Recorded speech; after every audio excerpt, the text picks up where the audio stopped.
दोस्तों, आप सबका भारत की भाषा भी संदीप भटनागर में बहुत बहुत स्वागत है।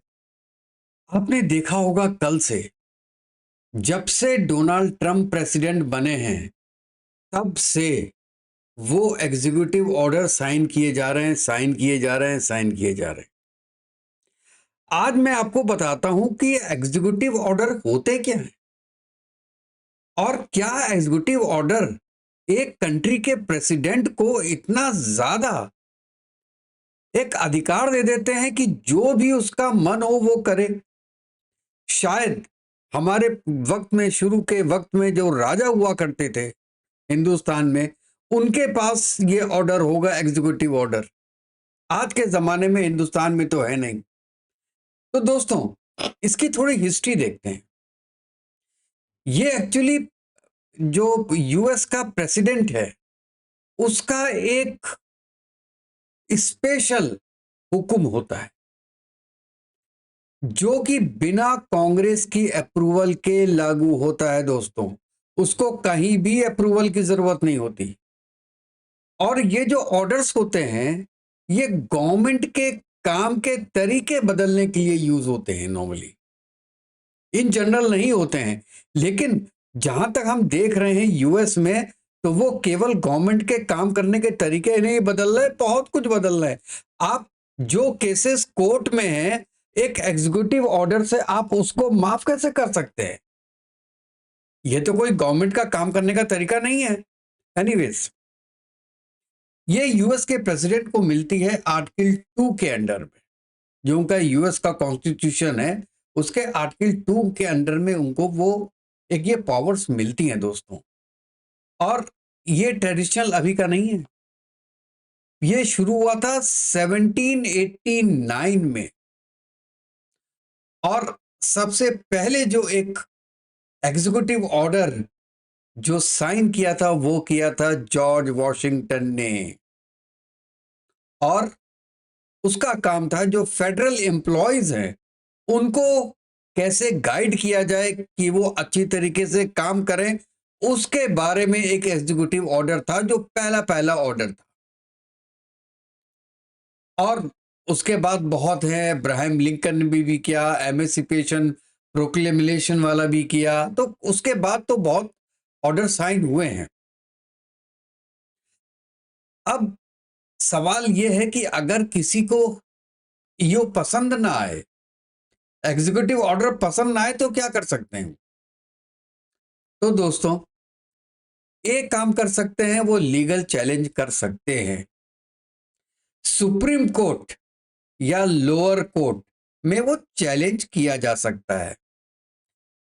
अब जैसे एग्जांपल, ट्रम्प ने ट्रेवल बैन किया था। आपको याद है मुस्लिम्स के बारे में ट्रेवल बैन किया था कि इंडिया अपने पिछले जो टेन्योर था उसमें, तो वो सुप्रीम कोर्ट तक ये केस गया था।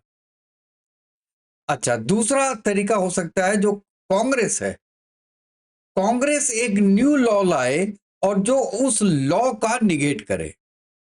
लेकिन यहां पर एक कैच है दोस्तों, और वो कैच ये है कि प्रेसिडेंट के पास यहां पर वीटो पावर है कि वो जो कांग्रेस बोलती है उसको निगेट कर सकता है।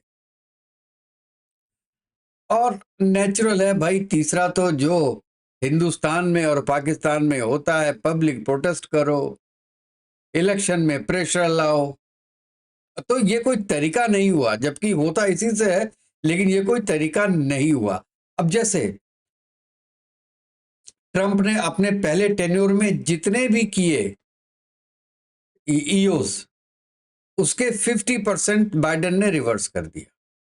और आज जो बाइडेन ने जितने किए उसमें से 78 आज के दिन ही ट्रंप ने उसका उलट कर दिया। अब हमको तो ये लगता है कि जो जो प्रेसिडेंट आते रहेंगे वो पहले के ऑर्डर्स को कैंसिल करते रहेंगे। इसका मतलब है, सबसे बड़ी बात दोस्तों, कि एक स्मूथनेस नहीं है यूएस में। और जहां स्मूथनेस नहीं होती है वो डेमोक्रेसी नहीं होती है। कोई भी कहे कि America is the best democracy, इस आर्टिकल के साथ तो मैं अमेरिका को मानता ही नहीं कि वहां की वो डेमोक्रेसी है, जबकि वहां का प्रेसिडेंट कुछ भी कर सकता है। आप कोर्ट में जाके लड़ते रहो सालों साल। अच्छा, अब ये दोस्तों, जैसे ट्रम्प ने साइन कर दिया, ठीक है ना, अब ये लागू कैसे होता है? उसके लिए क्या होता है कि एक फेडरल रजिस्टर होता है। उसके साइन के बाद, प्रेसिडेंट के साइन के बाद ये फेडरल रजिस्टर में पब्लिश किया जाता है, और जब वो पब्लिश किया जाता है सब पब्लिक को पता चलता है। उसके बाद जो रेस्पेक्टिव एजेंसीज हैं, जैसे होमलैंड सिक्योरिटी हो या डिपार्टमेंट ऑफ जस्टिस हो, ठीक है ना, वो फिर अल्टीमेटली उसको इंप्लीमेंट करते हैं। जिस डिपार्टमेंट का ईओ होगा वो डिपार्टमेंट उसको इंप्लीमेंट करेगा। उसके पास इंप्लीमेंट करने के सिवा कोई रास्ता नहीं है। और नेचुरल है कि उसके बाद जो भी अपोजिशन पार्टी होगी वो उसको निगेट करेगी, उसकी मीडिया में स्क्रूटनी होगी, तो नेचुरल है कि ये सब चीजें साथ में चलेंगी उसके। ट्रंप ने अपने जो पहला उनका टेन्योर था 2017 से 2021 में, दोस्तों उसमें 220 एग्जीक्यूटिव ऑर्डर साइन किए थे।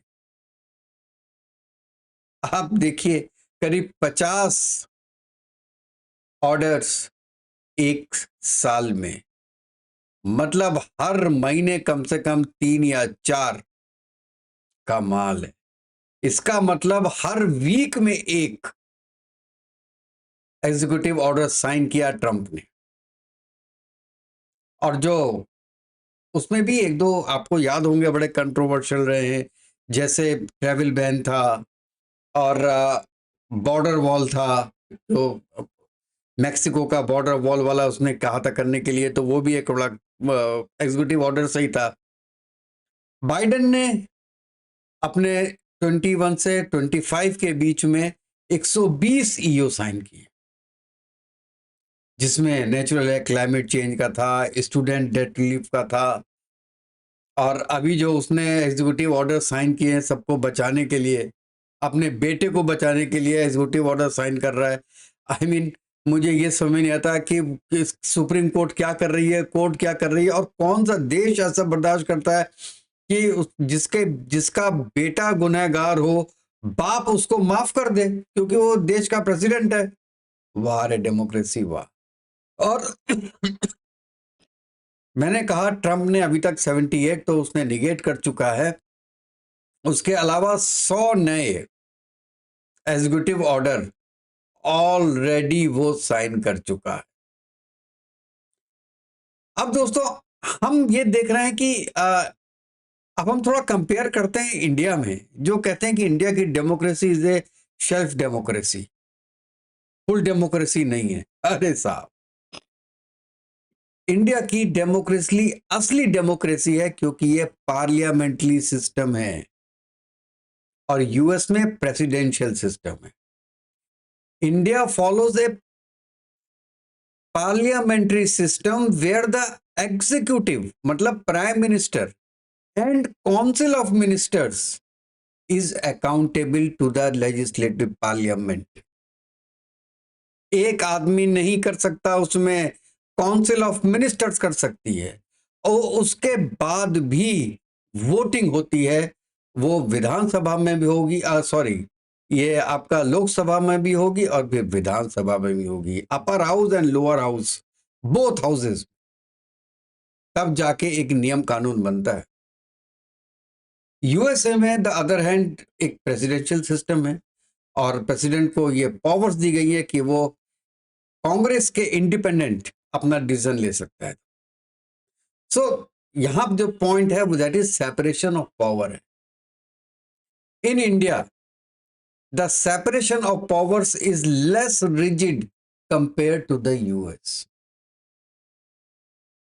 मतलब यहां पे इतना रिजिड नहीं है इंडिया में। क्यों? क्योंकि इंडिया गवर्नमेंट रिलाई करती है पार्लियामेंट पे। जितने भी पॉलिसी मैटर्स होते हैं वो डिपेंड करता है पार्लियामेंट में और एग्जीक्यूटिव ब्रांचेस में, जो कि लिंक्ड होती है आपस में। इंडिया में चेक्स एंड बैलेंसेस होते हैं। हर आदमी मुंह उठा के कोई लेजिस्लेटिव नहीं पास करा सकता इंडिया में। क्यों? क्योंकि जो लेजिस्लेशन होता है that should be passed in both the houses of parliament, जो मैंने बोला था कि lower house and upper house दोनों में पास होता है। इवन जो ऑर्डिनेंसेस होते हैं, ऑर्डिनेंस किसे कहते हैं? ऑर्डिनेंस कहते हैं टेम्परेरी लॉज जो होते हैं, उनको कहते हैं ऑर्डिनेंसेस। ये जो प्रेसिडेंट ऑफ इंडिया इशू करता है ना, वो भी भाई साहब 6 वीक के अंदर पार्लियामेंट से ओके कराना पड़ता है। जब भी आपका नेक्स्ट सेशन होगा पार्लियामेंट का, उससे ओके कराना होता है विद इन 6 मंथ्स। मतलब प्रेसिडेंट के पास भी प्रेसिडेंट के पास तो इंडिया में कोई पावर है नहीं, क्योंकि प्रेसिडेंट का काम है केवल जो एडवाइस प्राइम मिनिस्टर करेगा प्रेसिडेंट को, उसको और काउंसिल ऑफ मिनिस्टर्स को उसको मानना पड़ता है। और अगर प्रेसिडेंट उस चीज को सोचता है कि ये देश के लिए गलत है, तो क्या करता है कि वो प्रपोजल वो पार्लियामेंट में दोबारा भेज देता है। लेकिन अगर दोबारा पार्लियामेंट को लगता है कि नहीं नहीं नहीं, ये प्रपोजल ठीक है, इसको पास होना चाहिए, उसके बाद प्रेसिडेंट के हाथ में कुछ नहीं रहता है and he has to sign that. अच्छा, कई कंट्रीज ऐसे हैं जिसमें इस तरह का एग्जीक्यूटिव ऑर्डर्स का तरीका होता है। जैसे फ्रांस में है। फ्रांस में क्या है कि आपको पता है कि प्राइम मिनिस्टर और प्रेसिडेंट थोड़ा अलग अलग पार्टीज के भी हो सकते हैं, डिफरेंट पार्टीज के होते हैं। तो वहां पे क्या है कि सेमी प्रेसिडेंशियल सिस्टम है फ्रांस में। तो वहां पे क्या होता है कि आपको जो डिक्री होती है, वो एग्जीक्यूटिव डिसीजंस लेने के लिए आपको अप्रूवल लेनी पड़ती है वहां पे, लेकिन बड़ा लिमिटेड लोग होते हैं जिनसे आपको अप्रूवल लेनी होती है। जो आपके लॉज को इम्प्लीमेंट करने वाले होते हैं, केवल उन्हीं से अप्रूवल लेनी होती है। तो it is very simple way. और बाकी तो आपको पता है कि रशिया में, चाइना में तो एग्जीक्यूटिव ऑर्डर्स होते ही होते हैं। चाइना में तो आपका कम्युनिस्ट पार्टी ऑफ चाइना जो भी बोल दे वही एग्जीक्यूटिव ऑर्डर है। और लगभग सेम चीज रशिया में है, क्योंकि दोनों जगह लगभग सेम सिस्टम है। अच्छा, उसके बाद जो अर्जेंटीना में भी है और ब्राजील में भी है, वहां पे क्या है कि अगर कोई अर्जेंसी है बहुत ज्यादा, तो प्रेसिडेंट ये ऑर्डर्स निकाल सकते हैं। लेकिन यहां तो डोनाल्ड ट्रंप कल से प्रेसिडेंट बने हैं, आज तक केवल साइन किए जा रहे हैं, पेन खत्म हो रहे हैं उनके साइन कर करके। तो ये कोई इमरजेंसी नहीं हुई। अर्जेंटीना और ब्राजील में जब तक इमरजेंसी नहीं होगी तब तक आप नहीं कर सकते। प्लस साउथ कोरिया में भी ऐसा है, बाकी किसी कंट्री में ये नहीं है। तो दोस्तों, मैं तो ऐसी कंट्रियों को मानता ही नहीं हूं कि वो एक डेमोक्रेटिक सिस्टम से चलने वाली कंट्री हैं, जहां के प्रेसिडेंट के पास इतनी पावर है कि वो कुछ भी कर ले।